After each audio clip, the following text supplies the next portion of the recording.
பெரியார் குறித்து சர்ச்சைக்குரிய கருத்துக்களை பேசியதாக நாம் தமிழர் கட்சி ஒருங்கிணைப்பாளர் சீமானிடம் ஆதாரம் கேட்டும் தராத காரணத்தின் நிமித்தமாக தற்பொழுது நீலாங்கரையில் இருக்கக்கூடிய சீமானுடைய வீட்டை மே 17 இயக்கம் தமிழ் புலிகள் கட்சி பெரியாரிய இயக்கங்கள் முற்றுகையிடுவதற்காக அணி திரண்டிருக்கின்றன. குறிப்பாக சீமானுடைய வீட்டிலிருந்து ஒரு 500 கிலோமீட்டர் தொலைவில் இருக்கக்கூடிய கிழக்கு கடற்கரை சாலை நீலாங்கரை கிழக்கு கடற்கரை சாலை பகுதியில் இருந்து பேரணியாக இந்த பெரியாரிய இயக்கங்கள் அனைத்துமே சென்று சீமான் வீட்டை முற்றுகையிடுவதற்காக தற்பொழுது கைகளில் கட்சிக்கொடிகளை ஏந்தியும் அதே போல பதாகைகளை ஏந்தியும் சீமானின் உருவ பொம்மைகளை ஏந்தியும் தற்பொழுது பேரணியாக புறப்பட தொடங்கி இருக்கக்கூடிய நிலையில் போலீசார் அவர்களை தடுத்து நிறுத்தி போராட்டம் நடத்துவதற்கு மட்டுமே அனுமதி கொடுத்திருக்கிறது. குறிப்பாக இந்த முற்றுகைக்கு அனுமதி அளிக்காத காரணத்தால் பேரணிக்கு அனுமதி அளிக்காத காரணத்தால் தற்பொழுது தடுத்து அப்படியே நிறுத்தி வைக்கப்பட்டிருக்கின்றன.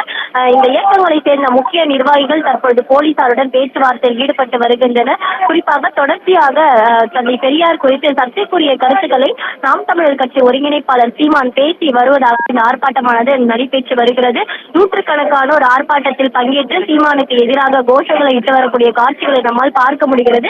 இதன் காரணமாக இந்த நீலாங்கரை கிழக்கு கடற்கரை சாலை பகுதியில் போக்குவரத்து அலைச்சல் சமைத்து காணப்படுகிறது. மேலும் இந்த இடம் மிகவும் பரபரப்பான ஒரு சூழல் நிலவி வருகிறது.